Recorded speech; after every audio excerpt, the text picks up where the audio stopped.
berapa jam sebelum saya dibaptis itu orang tua saya telepon, ngapain kok kamu mau masuk Kristen ini itu, siapa yang suruh kamu? Pasti itu iblis kan yang nyuruh kamu ini itu, yang karena mungkin saya memang masih dibilang saya masih sakit, masih ada gangguan roh jahatnya ini itu dalam tubuh saya, ternyata itu enggak gitu. Benar-benar dari hati, Pak Rizka pengen pindah keyakinan ini tuh memang benar-benar dari hati gitu. Oh enggak, papa benar-benar di situ muncak amarahnya, mama tuh cuma nangis ini itu. Oke, kalau kamu memang benar-benar mau pindah keyakinan silahkan, tapi dengan satu syarat. Salam saudara yang dikasihi Tuhan, salam damai sejahtera bagi kita semua. Jumpa lagi di channel ini. Apa kabarnya Bapak Ibu Saudara? Doa dan harapan saya semua yang menyaksikan video ini dalam keadaan sehat-sehat ya. Amin. Ya, saudara sekalian, di kesempatan kali ini kita akan mendengarkan satu lagi kesaksian dari seorang wanita muslim yang terima Yesus Kristus sebagai Tuhan dan Juru Selamat pribadinya. Walaupun wanita ini ditolak oleh orang tuanya, ditolak oleh keluarganya, bahkan dia dibilang kerasukan setan, dan masih banyak tindakan-tindakan yang dilakukan oleh orang tuanya, supaya wanita ini tetap pertahankan imannya, itu tidak murtad dari agamanya. Tetapi keputusan wanita ini sudah bulat, dia mau tetap ikut Yesus Kristus. Ini menurut saya kesaksian yang sangat luar biasa, saudara. Mengapa dia mau tetap ikut Yesus Kristus? Karena dia mengalami kebaikan Tuhan Yesus yang sangat-sangat luar biasa, saudara. Dia mengalami sakit penyakit yang tidak dapat disembuhkan oleh siapapun. Banyak ustadz yang doakan dia tapi tidak sembuh.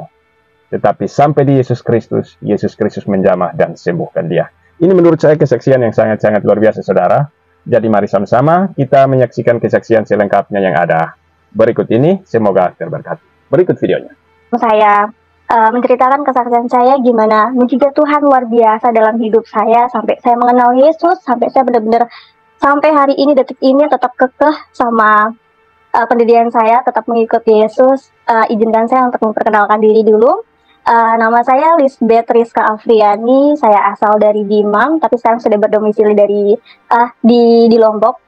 Dan sebelum saya mengenal Tuhan sebagai sebelum saya mengenal Yesus sebagai Tuhan, itu saya cuma hanya mengenal Yesus sebagai nabi gitu. Tapi 2 tahun lalu itu saya punya riwayat penyakit yang susah sekali disembuhkan. Mungkin saya diruqyah berkali-kali oleh ustadz ini itu, cuma tenang sebentar saja, habis itu kambuh lagi ini itu.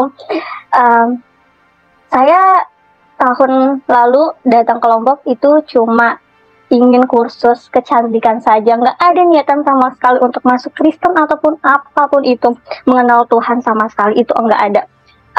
Akhir tahun 2023 kemarin saya mengalami kerasukan di salah satu tempat prenatal waktu itu, dan di situ banyak pujian-pujian ini itu yang membuat saya risih. Akhirnya saya kerasukan. Terus juga saya juga di situ baru pertama kali juga ketemu sama Pak Lalu juga. Di situ Pak Lalu yang doain, yang nyembuhin, beberapa gembala juga. Akhirnya disembuhin, dicerita sama Pak Lalu di situ. Oh, besok kamu harus ke gereja ini itu, didoain di situ. Tapi sebelum itu, sebelum saya mengenal Yesus itu 2 tahun lalu tuh saya seperti orang gila. Bener-bener kayak kerasukan ini itu, tiap terbitnya matahari saya kerasukan, terus pas waktu mau maghrib juga saya kerasukan lagi. Pokoknya seperti orang gila, bener-bener diruqyah pakai obat Bima ini tuh nggak ada yang mempan sama sekali. Dalam posisi itu tuh sebelum saya kenal Yesus, yang benar-benar kayak saya sholat ini itu, saya menjaga gimana saya sebagai Islam ini itu. Saya mengenal Yesus itu di saat umur 26 tahun. Benar-benar yang luar biasa. Kalau diingat-ingat waktu itu tuh benar-benar yang luar biasa sekali, dapat mujizat dari Tuhan. Setelah saya setelah saya waktu itu disuruh sama Pak Lalu ke gereja untuk didoakan. Di situ saya dibilang sama Pak Lalu sama Pak Kardi, dibilang kayak, kamu harus yakin kalau Yesus itu Tuhan yang bisa nyembuhin kamu. Dia bilang kayak gitu. Dalam hati, ngapain saya harus mengenal, ngapain saya harus percaya Tuhan itu Yesus gitu. Padahal di ajaran saya kemarin dia cuma seorang nabi gitu. Tapi dalam hati saya pengen sembuh dong. Saya mau sembuh, saya mau normal kembali lagi gitu. Akhirnya saya berdoa dengan kepercayaan saya minta Tuhan, saya mau sembuh, saya mau kembali normal lagi, saya mau mengampuni semua orang yang pernah nyakitin saya ini itu. Karena saya di situ kesaksian sama Kak Lalu sebelumnya gimana saya merasa saya benar-benar punya dendam, punya rasa, masih punya sakit hati yang luar biasa sama keluarga, sama sahabat, sama orang-orang terdekat saya gitu. Akhirnya di situ saya nangis, saya kerasukan lagi itu, dan puji Tuhannya setelah saya didoakan, diurapi dengan minyak, saya sudah tenang ini itu. Nah, sebelum itu pun juga saya sempat dengar lagu pujian yang saya suka. Lagu pujian itu betapa hatiku, yang benar-benar buat saya menyentuh, benar-benar menyentuh sekali, sampai saya, oh Tuhan, mungkin ini udah jalannya saya kayak yang deket sama Tuhan. Benar-benar saya ngerasain ketika saya mendengar pujian itu benar-benar tenang, benar-benar damai hati saya gitu. Awal cerita kenapa saya akhirnya bisa dibaptis ini itu bukan karena paksaan, bukan karena ada siapapun, sama sekali enggak. Karena posisinya saya tinggal di Lombok juga. Ini saya tinggal sama tante saya yang kebetulan juga non-muslim. Dan di situ tanggal 17 atau sekitar tanggal 16 Januari saya dapat berita nih sama adik saya yang terakhir. Dia bilang ke adik sepupu saya yang pertama, kakaknya, dibilang, "Kak, Auti, hari Jumat kamu dibaptis ya," dibilang kayak gitu sama kakaknya. Dalam hati saya juga pengen ikut dibaptis dong, gitu. Tiba-tiba aja hati saya langsung kayak pengen ikut dibaptis gitu. Karena bener-bener udah yakin, udah ini tanpa ada kayak disuruh. Otomatis kalau misalnya kita ada kayak gangguan ataupun disuruh sama seseorang kan pasti bakalan beda gitu. Akhirnya selesai saya mandi, selesai ini, adik saya cerita lagi sama saya, Kak Rizka, kata papa hari Jumat ikut putih baptis ya, dibilang kayak gitu. Dalam hati saya, loh kok Tuhan tahu ya apa yang saya mau gitu. Tuhan kok tahu apa isi hati saya pengen dibaptis juga. Akhirnya saya cerita, saya dipanggil sama tante saya, kamu beneran mau jadi pengikut Yesus ini? Iya Bi, saya beneran mau jadi pengikut Yesus. Beneran kamu ini pikul salib itu nggak mudah loh. Ya Bi, yakin, bener-bener yakin dari hati, bukan karena siapapun, bukan karena ini itu pun, tapi bener-bener dari hati. Terus saya cerita juga pas waktu Jiva adik saya mau ngatain ke kakaknya dibaptis itu, saya cerita lagi sama tante saya. Akhirnya tante saya ikutan nangis dan merinding gitu. Ya udah, akhirnya berjalannya waktu saya dikonseling juga sama om saya juga, gimana Yesus itu, gimana dalam Alkitab ini itu. Dibilang, oh ya saya yakin om, saya pengen ikut Kristus, tapi dengan satu catatan, ketika kamu udah ngikut Kristus, kamu bakalan dijauhin sama keluarga kamu bakalan dihina, bakalan ini sama orang-orang terdekat kamu gitu. Dan ya om, saya siap, karena ini benar-benar dari hati saya bilang kayak gitu. Jadi akhirnya malamnya saya cerita sama teman saya, sama sahabat dekat saya, ini saya pengen pindah keyakinan gitu. Kamu yakin ini itu bukan karena siapapun kan? Enggak, bukan karena siapapun, tapi benar-benar dari hati saya. Di situ kita nangis berdua ini itu, dan akhirnya yang nggak saya sangka-sangka, dia ternyata malah cerita ke orang tua saya. Dia datang ke rumah. Akhirnya saya paginya, beberapa jam sebelum saya dibaptis itu, orang tua saya telepon, ngapain kok kamu mau masuk Kristen ini itu, siapa yang suruh kamu? Pasti itu iblis kan yang nyuruh kamu ini itu, yang karena mungkin saya memang masih dibilang saya masih sakit, masih ada gangguan roh jahatnya ini itu dalam tubuh saya. Ternyata itu enggak gitu, benar-benar dari hati Pak Rizka pengen pindah keyakinan ini itu memang benar-benar dari hati gitu. Oh enggak, papa benar-benar di situ muncak amarahnya, mama tuh cuma nangis ini itu. Oke, kalau kamu memang benar-benar mau pindah keyakinan silahkan, tapi dengan satu syarat, kamu udah bukan anak saya, kamu keluar dari kakak gitu. Dari situ tuh kayak mau nangis tapi nggak bisa. Hati yang seharusnya saya yang dulu yang benar-benar kalau dibilang kayak gitu dikerasin, saya bakalan ikut keras, tapi ngerasain Roh Kudus tuh pimpin saya sabar, tenang, adem gitu. Ya udah, saya nggak ngelawan lagi orang tua saya itu. Akhirnya beberapa jam setelah itu saya dibaptis, puji Tuhannya, tanggal 19 Januari 2024 kemarin saya dibaptis, dan saya juga di situ berdoa sama Tuhan pas waktu lagi dibaptis. Tuhan,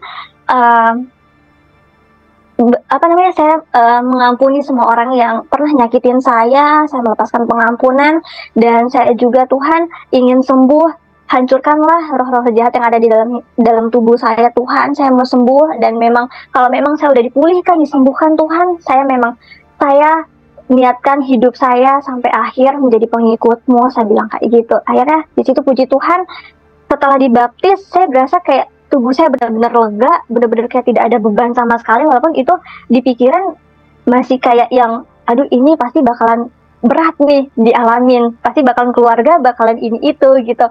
Dan akhirnya di situ pun berjalan mau pulang ke rumah pun kayak masih bingung, ini kok nama baptisnya kok Lisbeth nih, apa ya maksudnya gitu. Yang artinya kan memang hatiku untuk Tuhan nih. Dulu kan hati saya separuh kayak hidup saya untuk kayak teman-teman saya, untuk orang-orang terdekat saya, bukan untuk diri saya ataupun Tuhan. Tapi mungkin kali ini hati saya untuk Tuhan dan untuk diri saya sendiri gitu. Dan puji Tuhannya berjalannya waktu lancar, dan mulai ikut ibadah juga, mulai baca-baca Alkitab ini itu. Dan di situ pun kayak yang setelah dibaptis benar-benar kayak lega, nggak punya yang kayak berasa tubuh tuh ringan sekali gitu. Akhir pas tanggal belasan ya sebelum pemilu itu, tiba-tiba orang tua saya datang nyamperin ke Lombok. Itu gara-gara lihat story saya, adik sepupu saya malah dia cerita ke orang tua dan ke keluarga di Bima kalau saya sudah Kristen, kalau sudah ini itu gitu. Akhirnya orang tua jemput saya ini itu. Saya kaget habis pulang gereja, di situ kaget ada orang tua saya dan sama sepupu saya. Akhirnya di situ ngobrol gini-gini, kok kamu bisa masuk ini itu bla bla bla. Enggak Pak, saya benar-benar kayak yang Rizka mau milih Tuhan karena benar-benar mendapat mujizat dari Tuhan. Rizka pengen lebih baik lagi di sini. Rizka nggak mau pulang gitu. Rizka pulang tunggu Rizka benar-benar sudah berubah ini itu bisa lebih baik. Saya bilang kayak gitu. Oh nggak bisa. Mau kamu hidup atau mati saya tetap bawa kamu pulang ke rumah gitu. Nggak mau gitu. Pokoknya di situ ada percecokan sama orang tua sampai saya nangis, saya sujud, saya minta maaf sama papa saya. Di situ mama papa nangis, dan akhirnya kita punya kesepakatan perjanjian. Papa harus bawa kamu hidup atau mati ke Bima. Kamu harus ngomong sama keluarga besar kalau begini. Papa yang penting udah perjuangin kamu untuk pulang, untuk tetap sama agama kamu yang lama gitu. Tapi silakan kamu ceritakan gimana sama keluarga besar ini itu. Akhirnya saya pulang ke Bima, saya kesaksian sama keluarga besar di Bima. Itu saya sampai 3 kali didatengin Ustadz, didatengin Ustadz, diruqyah lagi. Akhirnya pertemuan pertama sama keluarga besar kayak bener-bener yang aduh, keluarga saya tuh keras-keras, apalagi orang Bima yang agamanya juga lumayan dalam ini itu. Tapi sebelum itu saya doa sama Tuhan, tuntun saya mau kesaksian, gimana saya tetap kekeh sama pendirian saya tetap mau ngikut Yesus, saya bilang kayak gitu. Tuntun saya Roh Kudus ini itu. Akhirnya puji Tuhan, ketika saya dipertemukan sama keluarga besar ini itu, nggak ada saya yang kayak marah juga sama keluarga, saya yang emosi sama keluarga, sama Ustadz itu nggak ada. Bener-bener saya tenang, sama sekali nggak ada yang saya ngebantah ini itu. Sampai kayak Ustadz tuh bilang kayak gini sama saya, kok kamu mau sih ngikut ajaran yang bener-bener otomatis masuk neraka? Dibilang kayak gitu. Yang jelas-jelas para pendeta-pendeta pun malahan masuk Islam, tapi kenapa kamu yang Islam malah jadi ikut Kristen? Ini itu kamu tuh dibodoh-bodohin sama Alkitab. Dibilang kamu dibodoh-bodohin sama orang sana, bilang kayak gitu sama ustadznya. Kebetulan di situ ustadznya sama-sama kayak punya watak yang keras sama saya, tapi di situ kayak saya harus tenang. Kalau saya makin memberontak, itu makin menjadi dengan muka-muka keluarga saya yang nggak suka sama saya, yang kayak jijik banget ngelihat saya waktu itu. Sampai keluarga pun bilang, mukanya udah beda tuh, udah raut wajahnya udah hitam sekali, udah beda, udah nggak ada cahayanya, dibilang kayak gitu. Sampai Ustadz juga bilang, kok kamu bisa sih sampai kayak gitu? Ya saya benar-benar kemauan saya dari hati, bukan karena siapapun Pak, gitu. Bukan, dia pasti kamu tuh kayak disuruh atau apa, kamu kan didoktrin ini itu, makanya kamu sholat gitu. Ya saya sholat Pak, saya sholat, emang harus saya sholat, saya ngasih tahu orang-orang gitu? Enggak kan Pak, saya bilang kayak gitu sama Pak Ustadznya langsung di situ. Dan Pak Ustadznya bilang, makanya harus diperdalamin agamanya lagi, ini itu gitu lah. Itu kan biar menjadi urusan saya Pak, bukan urusannya Bapak gitu. Dan akhirnya Pak Ustadznya bilang, oh ini harus diketemuin lagi sama guru yang satunya lagi, harus didoain lagi ini itu. Berselangnya waktu, berselangnya hari itu 1-2 hari, saya ditemuin lagi sama Ustadz lagi gitu. Ustadz yang kedua ini lumayan masih bisa ketemu, nggak terlalu sama-sama keras gitu. Akhirnya Pak Ustadz pun bilang, kok kamu mau sih gini-gini bla bla bla. Ya karena pendirian saya memang mau Pak, mujizat dari Tuhan. Saya sekarang udah beda, saya ngerasain gimana rasanya penuh kasih. Saya udah nggak rasa dendam ini itu sama orang tua saya, sama keluarga, sama orang-orang yang pernah nyakitin saya gitu. Kemarin saya bener-bener ngerasain saya masih punya rasa dendam, walaupun saya udah maafkan, walaupun saya udah sholat ini itu pun, saya cuma ngerasa tenang sedikit, sebentar aja udah selesai Pak. Saya bilang kayak gitu sama Pak Ustadznya. Akhirnya Pak Ustadz kayak tetap harus dia keluarin ayat-ayatnya ini itu. Saya kayak ngerasa aduh risih nih, makin lama gitu kan. Nah terus juga pas waktu itu saya bilang sama Pak Ustadz dan di depan keluarga-keluarga saya juga, kenapa harus saya yang seperti ini, keluarga begini. Tapi kenapa ketika sepupu-sepupu saya yang lain ngelakuin kesalahan, ataupun tante saya ngelakuin kesalahan, kok nggak ada seperti ini? Nggak ada dikumpulin kayak keluarga seperti ini, ataupun apa? Kenapa harus saya gitu? Kenapa selama ini saya dan saya terus, saya salah sedikit gini-gini, saya diam selama ini itu, saya bilang kayak gitu. Jadi di sini terserah dong, saya mau milih keyakinan saya seperti apa. Udah ada undang-undangannya, udah ada undang-undangnya juga dong Pak, ini itu. Iya emang udah ada undang-undangnya, tapi kamu harus mikir dong orang tua kamu harus mikir ayah kamu. Ya saya mikirin Pak gitu, walaupun kalian keluarga udah nggak nganggap saya lagi, saya tetap menganggap keluarga saya masih menganggap orang tua saya. Dan di situ serentak ada adik saya juga langsung bilang, oh udah nggak bisa dong Kak, kamu udah bukan keluarga lagi, udah nggak ada hubungan keluarga. Di situ kayak mau nangis tapi nggak bisa gitu. Kayak yang Roh Kudus tuh kayak nuntun, sabar, pasti akan ada saatnya keluarga kamu dijamah hatinya sama Tuhan gitu. Akhirnya singkat cerita lagi, pertemuan ketiga sama Ustadz, saya di Ruqyah. Di situ sebelum itu Papa janji, Papa menaik ke kamar ini tuh, oke, besok kamu harus ikut Papa. Ini kesempatan terakhir, Papa minta kamu di Ruqyah lagi. Kalaupun ada yang kemarin itu kerasukan lagi, kamu teriak-teriak lagi, kamu tetap harus masuk Islam. Tapi kalau udah enggak ada, terserah kamu milih keyakinan kamu, dengan catatan kamu harus keluar dari rumah, kamu udah bukan anak saya lagi. Di situ Papa bilang. Akhirnya ke sana, Ruqyah, dan puji Tuhannya di mata batinnya ini itu dilantunin ayat-ayat suci Al-Quran sama Ustadznya, seperti Ruqyah sebelumnya. Puji Tuhan, saya nggak ada yang namanya nangis lagi, teriak-teriak lagi, ini itu. Kayak 2 tahun yang lalu tuh kayak bener-bener saya udah di titik ambang putus asa. Bener-bener Ustadz yang berkali-kali datang ke rumah pakai obat bima ini itu, cuma sebentar. Saya cuma kayak yang sekilas, cuma tenang sebentar, setelah itu udah kambuh lagi ini itu. Tapi puji Tuhan, saya dipulihkan oleh Tuhan Yesus, saya disembuhkan oleh Tuhan Yesus. Sampai sekarang saya sudah nggak ada kayak gimana lagi, saya sudah sehat walafiat, udah nggak ada gangguan-gangguan gaib lagi kayak kemarin.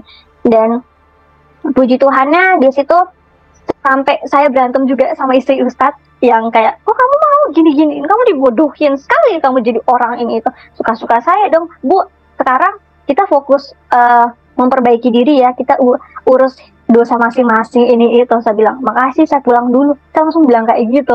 Yang bener-bener kayak yang dulu saya takut sama orang, tapi ketika saya iniin kalau masalah Yesus atau apa, saya ngerasa geram gitu.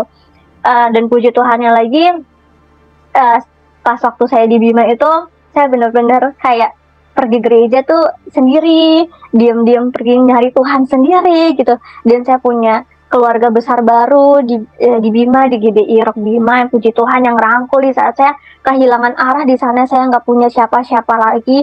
Di sana mereka benar-benar kayak yang ngerangkul saya, ngasih semangat buat saya. Benar-benar puji Tuhan sekali.